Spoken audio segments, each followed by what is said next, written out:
Welcome back to the Jews Next Door podcast, where each month we explore a different topic of our parenting hierarchy with the goal of raising the next generation of passionate and committed Jews. My name is Rabbi Aaron, and this month we are going back to our parenting hierarchy, which we will explain in much more in detail on our Instagram at Parenting the Jews Next Door. Feel free to check out that post. And we're coming to our final topic within this first level of laying a strong foundation with the topic of Shalom Bayis, of marital harmony. I think Shalom Bayis is striving for unity. That's it. You know, just getting along, not fighting is, I would not call that Shalom Bayis. It means you're not fighting with each other. That's not unity. That's just not disunity.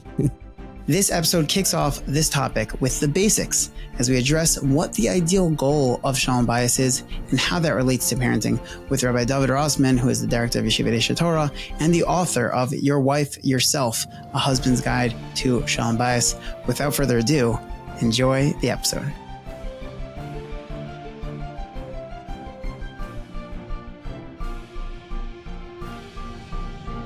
Welcome back to another episode of the Jews Next Door.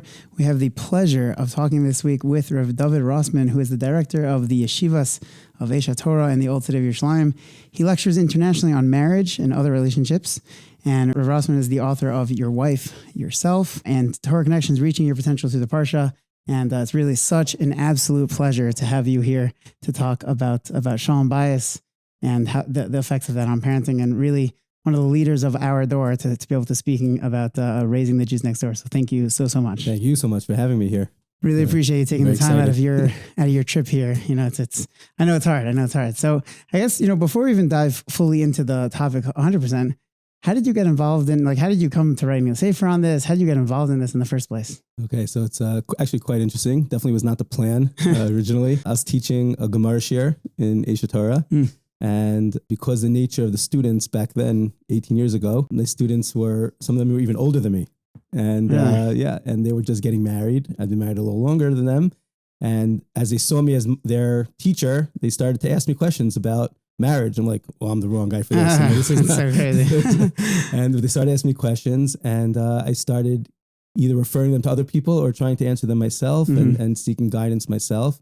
And at a certain point, I realized that in the long run, I really need to know this information and be able to try to convey it in a proper way. So I seeked out amongst different people in Yerushalayim and in Israel who has the best classes on Shalom Bayis that I could find.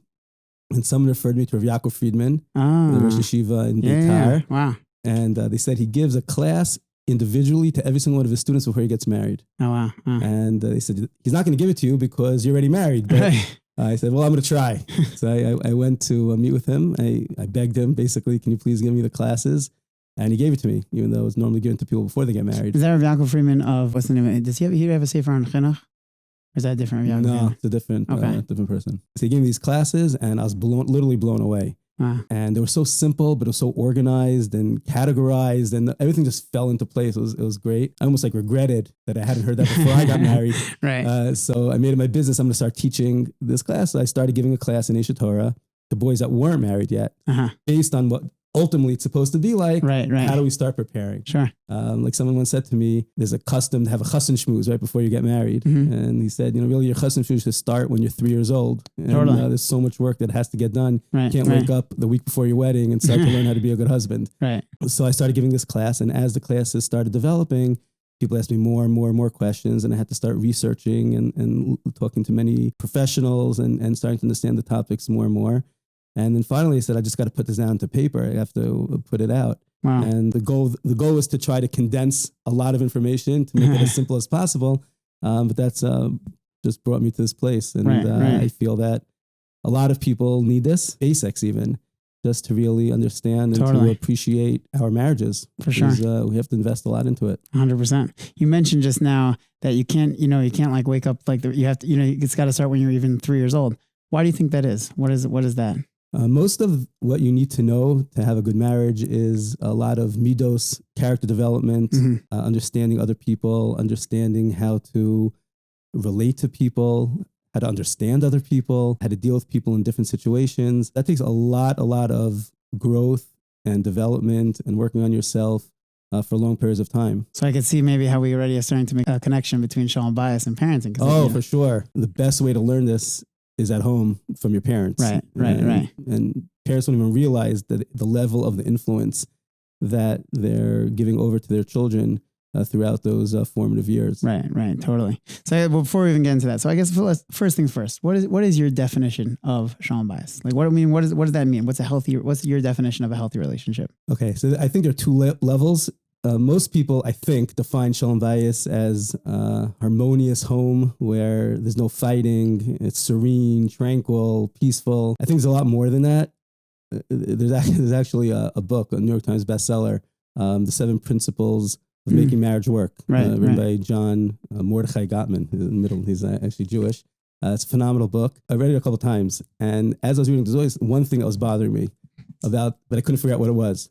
And then at a certain point, my second time through, I realized it was the title, The 7 Principles of Making Marriage Work. Right? Okay, you're saying, why is it just making it work? Yeah. Like, why is that the ideal? How's your marriage? Making it work. Yeah, that's terrible.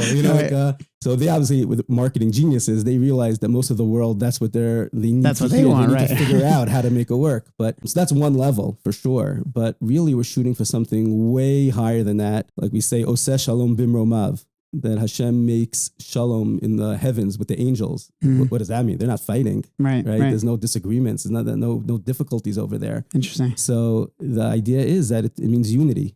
It means becoming one. And there are all these different angels that are involved in so many different areas of influence in the world. And Hashem is bringing it all together in one picture, perfect way. Wow, beautiful. So really the idea of Shalom Bayis is to become a unit, to become one with your husband or your wife. Right. I feel like I once heard shot that Adam and Chava, we started together and then we're separated, but really the goal is we're separated in order for us to be able to make it back to being one. Yeah. It's kind of like that's why Hashem set up that way to begin with, to show us that's the way it's really supposed to be. And that takes a lot of work, and there's no such thing as after, your first year, Shana Rishona, like, okay, now we're ready to go. Now we're good, right.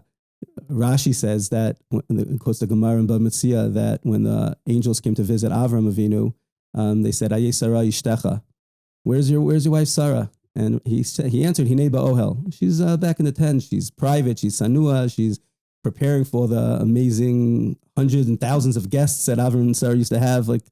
So the Gemara asks what the angels didn't know where Sarah was. Of course, they're angels. They knew. Course, right. So the Gemara says, L'chabev osa al baila, to make her more endearing to Avram Avinu. Meaning, Avram Avinu, by going ahead and speaking it out where his wife was and who she is and how special she is, was able to love her even more. So Rav Pam asked, he said, Avram Avinu then was 99 years old. Sarah was 89. They were for a long time. And this is Avram Avinu who we're all trying to be like. And Sarah, everyone's trying, he needed a little more. And the answer is yes. No matter how long you're married, and as long as the goal is to hit this oneness, there's no end. And it could always become more and more and more and more. Right. And therefore, we always have to be working on our marriage. Anyone who stops at any point is just not going to benefit from the awesomeness of what could be created. Totally. So what does that mean to be one? What's that in like a practical way? What does that actually look like? What does that mean? How does one attain that? I know I'm asking a lot here, but what does that mean? What is that? Okay, so just like if my leg is bothering me, it has to go to the doctor. Famous, exactly. Barry Levin. Right. Our leg hurts. Our foot hurts. But if my leg has to go to the doctor, my arms don't say, well, I'm not going. It's understood that everything that's hurting you is hurting me. Everything that you're benefiting from, I'm benefiting from. Everything that's good for you is good for me. I understand you, sharing. Very often, a husband and a wife, they're separate for most of the day. Right. From the time they leave in the morning till they come back at night, and then they go to sleep. Like, if you think about the percentage amount of time they're together, it's tiny, right? Yeah. So, how do you even have one life? So you have to share. That means each person sharing what happened in their day, what emotions they experienced, what feelings, what interactions they all had, letting the other person go ahead and share. It's allowing the other person into your life, into your mind, into your feelings. What do you like? What don't you like? And always growing in that way that you literally feel one with the other. Like know what's going to bother your husband. You know what's going to bother your wife. You know what he likes, what she doesn't like. It takes time, and it takes a lot of learning and studying each other. Sometimes people feel like, well, that's too robotic. That's not what marriage is supposed to be like, It's not true. It's because we all change and we all have different experiences. We all grow and we all develop different sensitivities. So we always have to be readjusting and learning what our spouse is feeling and thinking about. And the more that develops, growing together with your spouse. Right. You might have an inspirational experience, right? Now you want to start taking on something, being more sensitive to something. Your spouse didn't have that experience. So if you're going to go like this, you're deformed. If you go ahead and you learn how to influence each other without criticism, without, no harsh way, but just growing together, you're able to develop as one unit. Sure. And obviously what we're saying right now is the most ideal. But what if parents are just making it work? Let's go with parenting, right? How does that affect the parenting and obviously the Shalom Bayis? Meaning that's not the definition of Shalom Bayis? Meaning if it's just making it work, that's not Shalom Bayis. Right. I think Shalom Bayis is much more striving for unity. That's it. Just getting along, not fighting I would not call that Shalom Bayis. It means you're not fighting with each other. Right. It's not that's not unity. That's just not disunity. Right. So what does that effect of having unity have on the entire home, on the children? How does that, meaning, because obviously great, the parents have this amazing relationship. So, and obviously, yes, there's the modeling component, and therefore the children are seeing that 100%. Right. What is there more to it than that affects in terms of your ability to parent, in terms of the child's development, the religious development, all those different things? Is there more to it than that? Again, we can take it on both those levels. Yeah. The level of just getting along and the level of becoming a unit. Sure. So obviously on level number one, that's where it's the most, you feel it the most. I'll give you an example. Let's say a husband comes home from shul in the morning. After davening, he stayed an extra 5 minutes to get a donut. So and he comes home a little bit late. His wife was waiting for him to come home so she could run out to work, whatever it was. They planned it out. So she's a little upset. She's rushed. It's tense. The kids are home getting ready to go to school. And she's upset that he came home a few minutes late. And she lets him know it. Okay. And he gets upset that she got upset. Right. He gets offensive. Right. Okay. So now this whole episode could take 3 minutes. It's nothing. It wasn't like high level fighting or anything like that. But you feel the tension. There's this tension, and there was some words going back and forth. And the kid who's about to go to school just witnessed this entire thing. Mm-hmm. And then he goes to school. The rest of the day, that kid is going to be thinking, playing through it over and over again. Exactly what happened.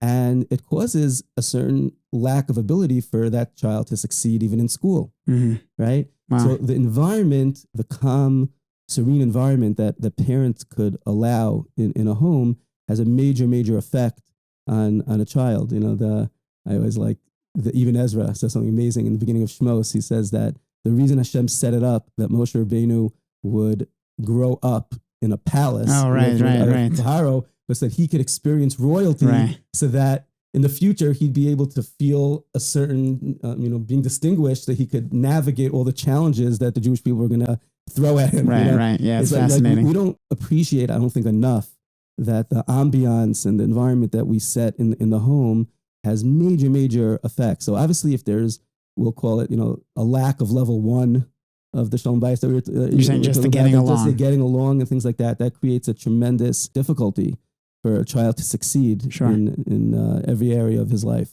Right. And then going to level two. Okay, so level two is interesting. Rav Hirsch actually has a whole piece about this in Parshas Ki Seitzei by the Ben Sora Mora. Oh, right. Yeah, so he said he learns that actually the whole section over there is all about parenting and teaching lessons about chinuch. Yeah, oh. And he says that, for example, one of the halachos for Ben Sora Mora to be an official Ben Sora Mora is that the parents have to have the same voice. Right. Okay? Right. The simple explanation is that they actually sound the same, which is hard to understand. That's hard to understand that, right? So he says what it means is that they're saying over the same messaging. Just for those, if anyone who's listening, the Ben Soromar is the wayward and rebellious son, right? And therefore, really, the Gemara says that it never actually happens, but just so anyone who's listening, if you're not familiar, it's someone who's rebellious and has to go through a couple of different things in order to be considered a Ben Soromar, a rebellious son. And then eventually they get killed. That's like the event. That's the but right. And basically the parents have to have warned them and spoken to them, and like you're saying that they have to have had this equal voice or same voice, right? Right. So a lot of conditions. So that's one of the conditions. So Rav Hirsch says it doesn't mean that their tone is the same. That they're literally they both sound like men or both sound like women. But it means that their messaging was the same. And if their messaging wasn't the same, then you can't in many situations blame the son. Right. How can you hold the child accountable if they're getting two different messages? Wow, that's so fascinating. Yeah. Wow. So that's one of the ideas of the oneness, So what's a good example? Let's say we'll be right back to our episode in just a moment. But first, a word about our sponsors who so graciously sponsored today's episode. I'd like to thank this week's sponsor, Jump Into Shape. Moshe Moskowitz, you're the man. Thank you for being a dear friend. For most of us, work and family demands really take priority over our own health. And building a fitness habit takes effort and commitment. And at times we just need someone to nudge us a little bit. And that's where Moshe comes in. That's where Jump Into Shape comes in. Jump Into Shape is an online fitness program with your needs in mind, with close to 30 classes every single week, over 1,400 videos on demand, from 12-minute classes to 30-minute classes. You can jump into shape wherever you are. It's incredible. They also have numerous women's only classes, and they're very modest. And the classes include weighted jumping ropes, body weights, abs, stretches, Pilates, kickboxing, weights, and much more. They literally offer you everything. Plus, they also hold you accountable. They have this personal touch. They have frequent contests. They have the daily stats, the weekly leaderboards. They create a community of healthy competition and fun, and it's amazing. And the best part is that they offer you free 30 days. So check it out. Free 30 days. I tried it and I paid for it and I stayed with it. It was amazing. It was incredible. I love the nudging that I was getting. It includes 2 weighted jump ropes, which retails for $129, an exercise mat. It's all included. And you get access, unlimited access to the live and on-demand classes for free for 30 days. So why not check it out? Check it out at jumpintoshape.fun/free month. Without further ado, enjoy the episode. Your son wants ice cream. Okay. So he goes to his mother and says, I want some ice cream. And she says, no, you can't have ice cream right now. Okay, so what does the child do? Goes to the father, right? So he goes to the father and says, can I have ice cream? Now, if you know that your wife literally just said no, even if you don't understand why, and you're not looking forward to the tantrum that the kid is about to throw, if you don't share the same voice and say no, but you say yes, or maybe, or whatever it is, right. So all of a sudden the child starts seeing this disparity, and he goes ahead and will cause a lot of confusion. And obviously that's the same with different philosophies that are given over and different sensitivities. We always want to try to make sure that we're on the same front, even if we don't agree with each other. Mm-hmm. You could, behind closed doors, you could speak to your spouse about, why did you have to say no? Right. Or why can't we give it? Or maybe it is a good idea if we give it, and talk it out. But in front of the child, it has to be one. Right. Or another example that I come across a lot is, let's say, reprimanding a child. So one parent could reprimand in a way that's maybe a little harsher. Mm-hmm. The other parent doesn't like it so much, right. He's screaming too much or whatever. It's too intense. Right. If the other spouse doesn't join on the team with her husband or her wife, so the child's going to pick up on it. Oh, right. yeah, mommy gets angry. Right. They're more intense. Daddy is more chill. Exactly. Right. And it causes taking sides and this and that. Mm-hmm. And even if you don't agree, maybe he shouldn't have yelled. Right. That's behind closed doors to say, it'd be better if we don't yell, and I think it'll be more effective, and we could talk about it. But on the front with the child, we have to be one, and the child has to realize that we're together. We're together in our decisions. We're together in what we accept and we don't accept. And without that, so then it causes lots of confusion, and then it starts the breakdown of the chinuch. Totally. So, obviously we're talking about how there is this connection between, Shalom Bayis and parenting. Do you think that, having children can also maybe put a stress on the marriage at times? For sure.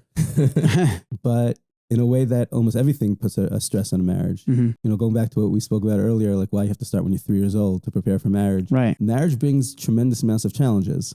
It's not just that now you're living with someone 24/7 and you have to deal with every single emotion and sensitivity in a very, very real way. You can't hide from it, etc. But anything that comes now to the couple is a challenge. Right. It's a new set of parents. Each one has in-laws, right? Right. That's people make jokes about it, but it's a serious thing. It would be better not to joke about it and to take it seriously and try to figure out how can I cultivate and make the best relationships with my in-laws. Right. Invest in a proactive way. It's cousins, it's siblings. There's so many dynamics. That's before you have children. Right. And then when you have children, you have the same dynamics. There's Well, because of what you're saying though, in terms of like the being in sync and how important that is, you have to be especially, I guess, careful about it when you have children. Yeah. So I feel like it throws like even more so than all the other factors, because other factors are somewhat external to the bias in a way. Right. It could be just between you and your right, wife. Exactly. Right. But now you're bringing in like, it's there at all times. Right. So you have to really always be cognizant of it. And it's what you were saying before, like you have to be meaning you have to be in sync at all times. But that's like, it's specifically because you have to realize, well, we're also being a model now.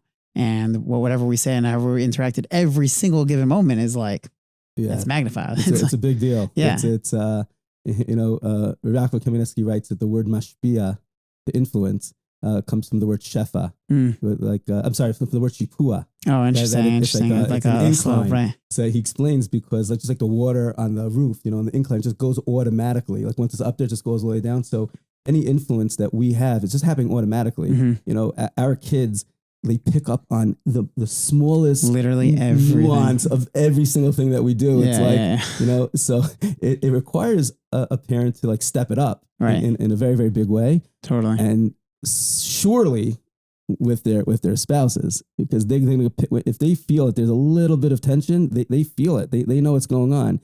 So it requires a husband and wife to really, really step up their game in a big way. I try to do this for myself also, but I try to encourage others. Every person has to take care of themselves physically, right? If you're not physically in shape, if you're not healthy, you can't be as productive. Right, totally. So that a lot of us can understand.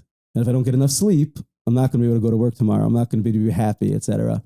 But for some reason, when it comes to our spouses, they might say, okay, I need to go to the gym. Or I need to go to a shiur. And you're like, what do you need to go to a shiur for? You could just watch it on Torah anytime. Like, why do you have to go out to a shiur? Why do you have to pay money to go to a shiur? It costs $30. You could just watch it for free at home. I hear that very often from husbands. Okay, right. So, they don't understand.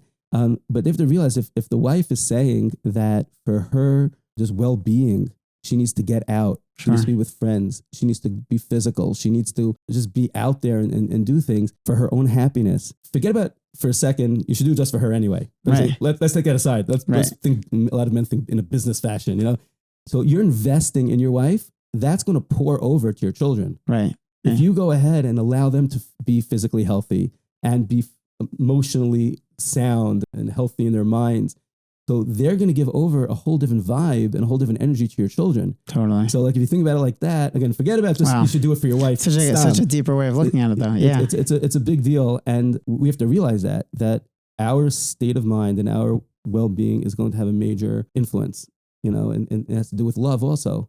If a husband shows the love to his wife in the proper way, she's going to be able to show the love to her children. And it goes both ways. It's very, very important to invest in your spouse in a significant way, just as an indirect way of influencing your children. Totally. So, what would you say, having that strong relationship, on the level one of the, just getting along, but and then the ideal, the level two of really having that unity. In what ways would you say that we spoke about the different levels. We spoke about the level one, the getting along, and then the level two of the, that unity, the ideal form of real Shalom Bayis. In what ways does that affect the child's both, I guess, emotional development and also their religious development? So first of all, it's like the in thing right now to learn about relationships and how to relate to other people. And people always complaining that kids don't know how to speak to friends and they're busy on their phones or they're texting, etc. They have to disconnect to connect. Okay.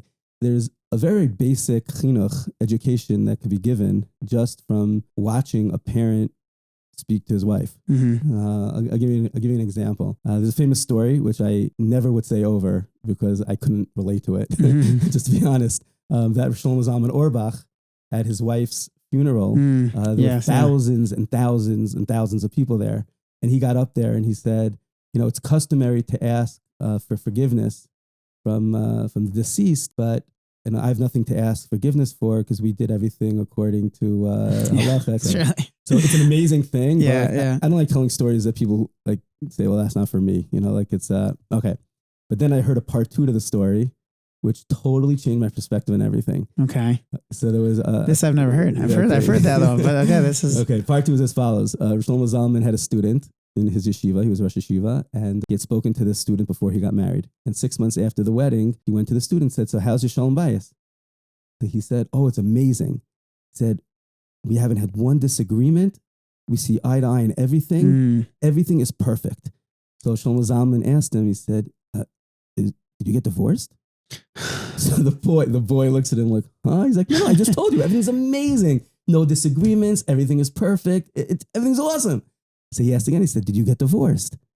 So he realized that the student realized something going on over here. So he said, "Rebbe, I don't understand." He said, I just told you everything's amazing." He said, "It's impossible that you don't have any disagreements." Right. So he said to him, "Rebbe, I'm just following in your ways. You said at the funeral that you have nothing to ask mechila for. There's no fighting and no nothing. Everything was according to halacha. So I'm just being like you." So he said, "I never said we didn't disagree. I mean, how could you not disagree with your wife? You're a man. She's a woman. You grew up in different families. You grew up in different communities. It's impossible that two people, just from your backgrounds, agree on everything. And you're doing one thing during the day. She's doing different during the day. You have different experiences, different interactions. How could it be that you don't disagree? It's impossible."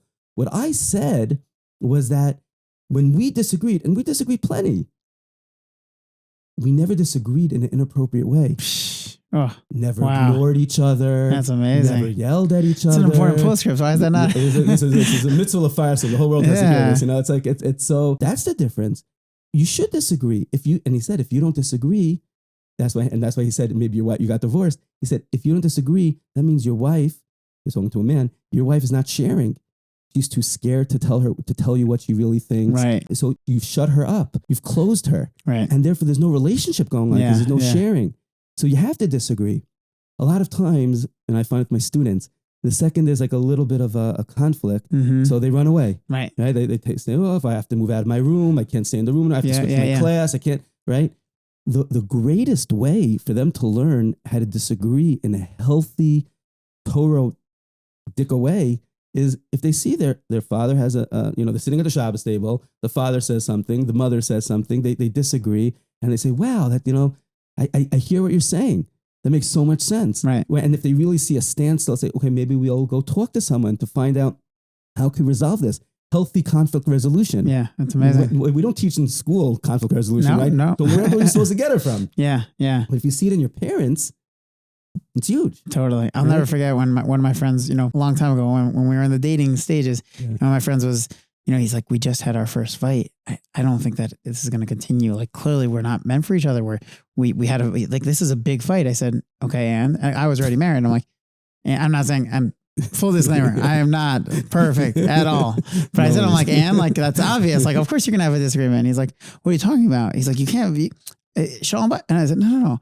Of course you're going to have disagreements. I said, I remember when I had my first disagreement, it's scary because you're like, well, it's not supposed to be like that. But the reality is, no, it's supposed to be like that. And then to work through it. Right. If you can't work through it, that's when you have a real issue. Right. But if you can work through it, that's amazing. Right. That's that unity. That's really, that's the real. Exactly. We're not looking to hurt each other. We're not getting upset at each other. We're not jealous of each other. We're one. We're one unit. So let's talk it out and let's explain it and let's have respect for one another. It's a big deal. It's like showing honor, right? Honoring people. So if you're in a store and you're with your child, right, and you're going shopping and you say, "Okay, let's go buy this." And you say, "Look, why are you buying that?" "Because I know mommy likes that." So he starts seeing that you're thinking about your wife all the time. It's not, it's when you talk to your kids about how amazing your wife is, just like out of nowhere, not in front of her, not like just always giving over. What are you showing? You're showing the midah of respecting someone. You're showing that importance, that value. Right. So the more that in the relationship you're able to display the love and the care and the understanding and the flexibility, right, to show they could be flexible. Kids are watching that all the time. Right. And they see that, they understand what it's about, and understand how to go ahead and do it. And Bezrat Hashem later on in life, they're going to go ahead and, replicate that and resemble. Right. One of the biggest parts of parenting is modeling. That's it. Right. I mean, like really what they see is going to be, the way that children, boys in their house see their, their father treating their mom is the way that they're going to grow up as husbands. the way that daughters see, that's the way that they're going to grow up to be mother. It's so natural. It's a natural, outcome of it. It's very, very important. Yeah.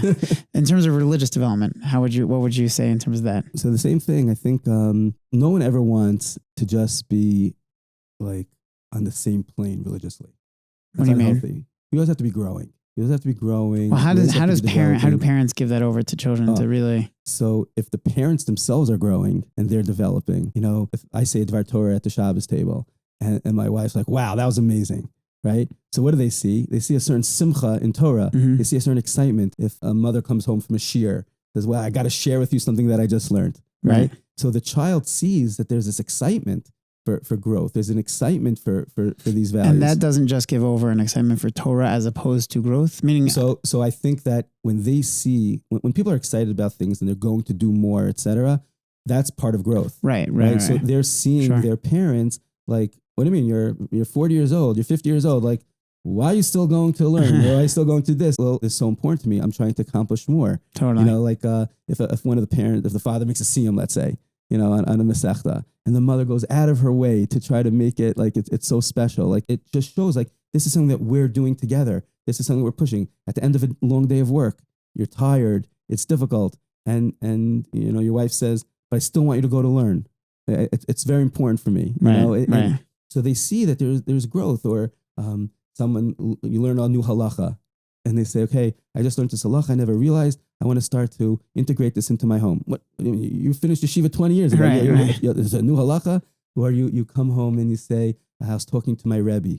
I find this also very, very important. If people have rebbeim. Mm-hmm. You're saying for a child to hear a parent talk. To see that his parents still have rabbis and spiritual mentors that they go to. Interesting. So they see that there's still more up there, and there's still people that they're respecting above, and they're shooting for something more. They're taking on more in their lives. They're becoming more sensitive about halacha. There's no end, right? Yeah. Lashon hara. What, that's it. You can become perfect. That's but no, you're always refining. You're always working on so it, right? When they see that you're working on things, so they're going to see that that's part of growth. That's part of life. Right. And unfortunately, people at a certain point, like they're just trying to maintain things. Right. That's a recipe for disaster. Right. There's that's the famous saying. Life is like an escalator. You're either going up or you're going down. There's no such thing as you're in the middle. It's just not. There's no such thing. Exactly. If you feel like you're there, and that's also like, was it just last week's parsha, right? Bikish Yaakov Leisha V'Shalva. Right. It's like I'm good. No, and that was Dafka when you were. So this whatever. Yeah. This is right. So at that I guess at this point, whenever someone's listening to this, but Bikish, that point of that idea of there's no such thing as status quo. There's no such thing, right?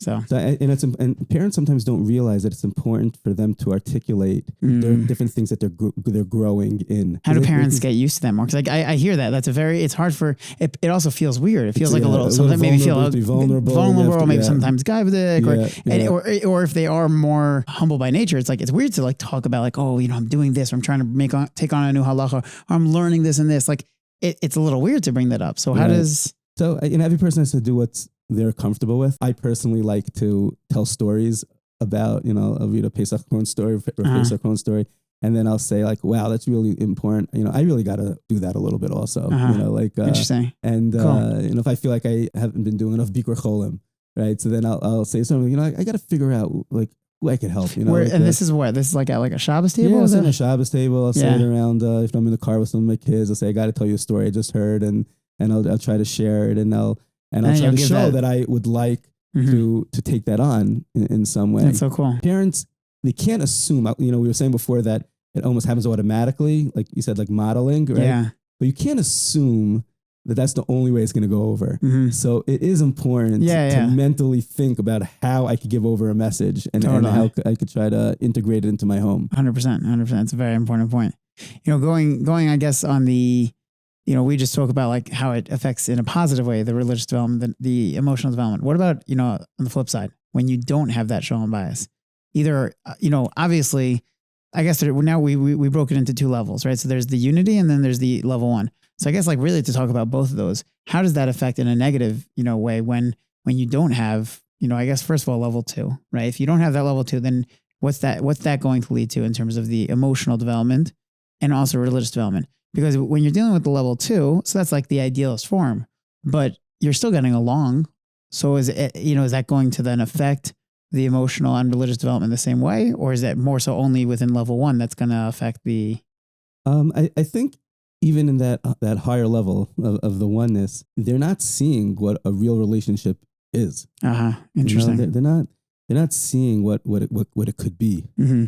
You know, when you see two parents that are just like what they care so much about each other, they'll do anything for each other, they'll make sacrifices for each other, and they just feel like they're investing and investing and investing. That's going to teach them what a real relationship is. Mm-hmm. They don't have that. If it's just about getting along, so all the relationships are going to be blah. Right.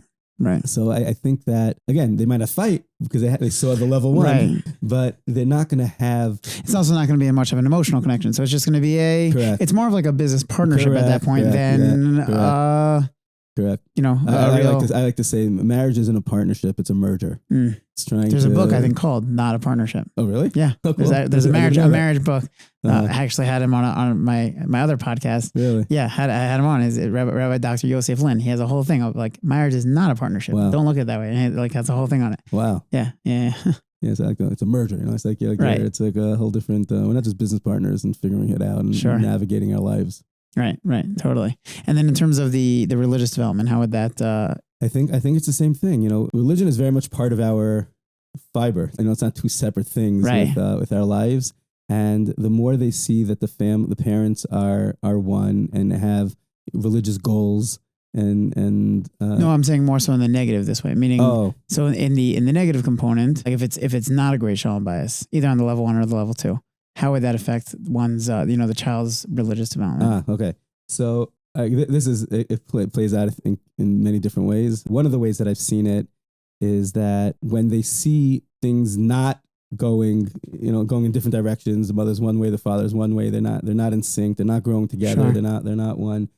So they don't feel that stability. And a lot of times kids take those ill feelings that they have, and they'll turn it against Hashem.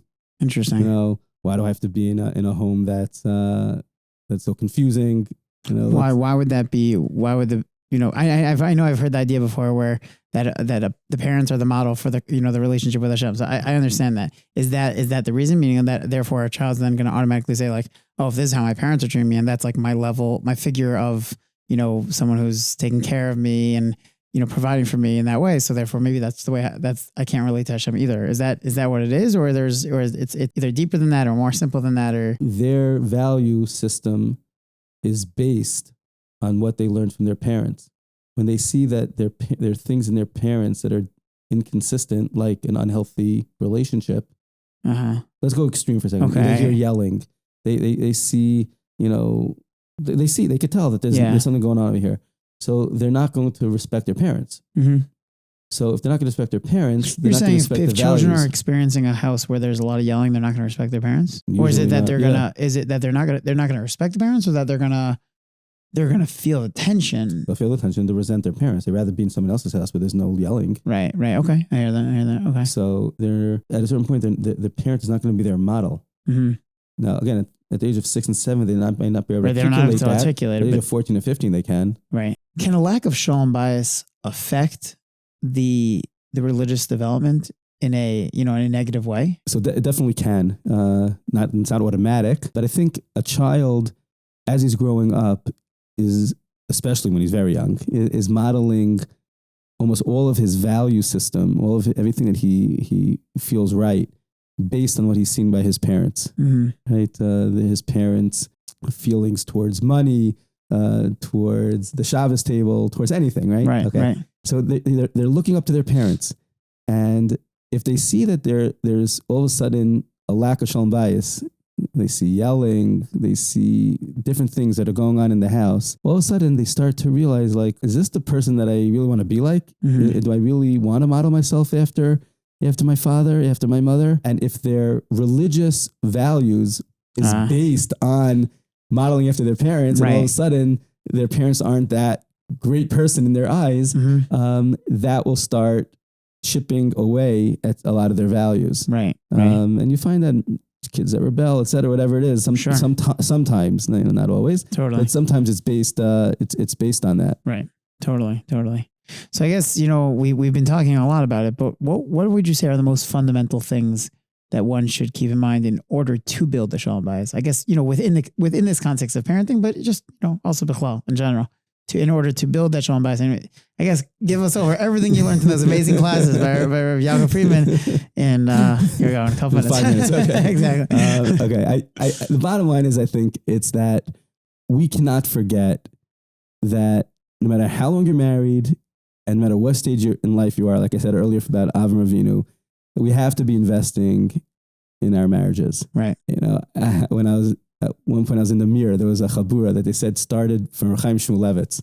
He had like these married men. They were 60 years old and they used to get together once a week to discuss Shalom Bayis. It's like, it goes on to this day now. Someone else gives the class. Wow. It was amazing. That's incredible. And I got to sit in there once. It was just fascinating. Like, I never heard of that people at a certain age are still like taking classes, reading books on marriage. People think that, I've been married for 20 years. Like, if I have to read a book on marriage, it must mean I have an issue. Right.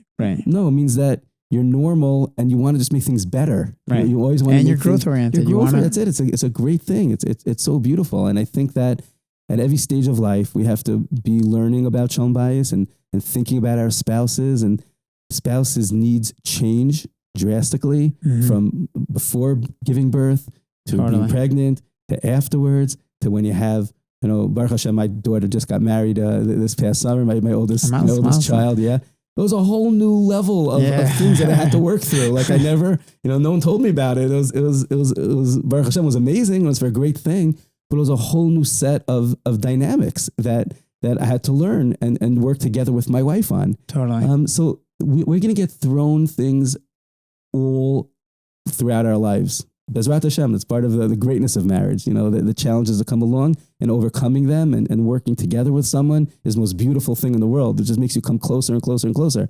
Totally. But you always have to be thinking about that. You can't think, I figured it out last year, so this year it's going to be perfect. It just changes. These things changes. They're opportunities. Right. Like we said before, there's no status quo. Yeah, that's it. And the more that people could have that on their mind to work on their marriage and grow in their marriage and get better, the more they're going to reap the benefits of and their kids will reap the benefits of it also. Right. Totally. Is there anything like, I guess, within this topic of the connection between Shalom Bayis and parenting that people don't necessarily think to ask? Every family is private on some level. Most people don't know what's going on with my kids in my home. I don't know what's going on in your home. Like exactly. We're private and we work through things on our own. Sometimes though, and I've seen this in couples, they feel like an enormous amount of pressure because of a difficulty they're having with one of their kids. Mm-hmm. Difficulty could be in school. The difficulty could be certain behavioral things in the home. And they think that like, this is like, everything's perfect in every other house, but like, in my home, it's so true. It's crazy what's going on, especially with social media. Correct. Like Instagram, everything looks perfect. Correct. Amazing. Correct. That's so not true. Exactly. It's the farthest thing for the truth. Yeah, I always say, look, I'll be very transparent over here. Baruch Hashem, we have a lot of guests over at our house, a lot of students from the Yeshiva and from the seminary. So just people are coming over. So my wife and I always joke, like when my guests come over, my kids are perfect. Literally perfect. Right. If they could just watch what happens, and I think the second they leave. Exactly. I think my kids are perfect anyway. I mean, I love them to death, but when we have our own Shabbos meal, it's not as, we all fight about who gets to sit where, like every Shabbos. It's our official minhag, it's totally. But my guests don't see that. Right? Yeah. So you don't really know. You never really know what's going on in other people's home. Mm-hmm. And why is that important? Because a lot of times there's almost like a self-imposed pressure that when I see something with my kid, I'm like, what am I going to do? This isn't normal. This is crazy. And I think people have to realize that they could seek help from others. They shouldn't be embarrassed. And very often they're going to find out that whatever they're dealing with is not such a big deal. And 100,000 other people are dealing with the exact same thing. So true. And a very small piece of advice can make a drastic difference. I remember when my oldest kids were much younger, so I was trying to get them to sit at the Shabbos table, and they weren't interested. Right. They wanted to sit on the couch and wanted to read their book and whatever it was, and I'm like, this is dysfunctional. Like, I cannot run a normal Shabbos table if I can't get my kids. Right. And I really didn't know what to do. And I panicked. And I remember I went to speak to my rebbe, and I said, like, what should I do? He said, leave them on the couch. I'm like, what do you mean leave them on the couch? It's a Shabbos table. Right. Like they're supposed to be there. You need to give over all the... Yeah, like I have 100 HaTorahs I got to tell them. So he said, no, he said, you singing the Zmiros at the Shabbos table and talking to your wife and whatever you're doing is going to be their version of what the Shabbos table looks like. They're going to be watching it from the couch. Right. And they're going to see it. You don't need them to be sitting there, I never force my kids to stay at the table. Like it's, I don't want it to be burdensome. I want it to be amazing for them. Right. So, it's an obvious thing, but I didn't think about it. Right. I didn't think about it. I didn't realize it. I for some reason, had in my head something different. And I think it's important for people to realize that they could ask other people for help. Wow. And the more you could ask for help, again, you have to figure out how to use that that advice that was given for your own dynamics and your own family infrastructure. But marba eitza marba tvuna. The more you seek advice, the more understanding and better off you'll be. So I think especially when husband and wife are talking through these things, and that'd be the first thing. Like how do we get our kids to sit at the table and we could be talking and figure it out and try to plan and this and that. And if we just stop for a second and realize maybe we don't really know what to do, let's call, make a phone call to someone that has older kids, that we trust. And like you said before, to then even say that to the children, to be open about that. Yeah, maybe we have to go. Yeah, I think that's huge. I've benefited from it. I still try to do it as much as I can. Sometimes I'm at fault for not doing it, but I try. Right. And I think that's something that people have to realize. As private we are, and as much as my child is my child and no one else's, and I know my child the best, but I can learn a lot from other people, and even together with my wife, and we're one, and we're thinking the same way, but we could both realize together that we need some help. And there's nothing wrong with that. And it doesn't mean you're a bad parent. On the contrary, I think it means you're a good parent. Yeah. It means that you really care and you're taking your role super responsibly, and you want to be the best you could be and give your kids the best that they can get, and go ask help, work on it with other people. Amazing. Is there any other final message you'd like to share? I just think we all have to realize and remind ourselves daily. Marriage is a tremendous opportunity of tremendous growth and enjoyment and happiness, and having children is a tremendous bracha with a tremendous responsibility. And we have to remember that. Sometimes people get annoyed by their spouses or by their children.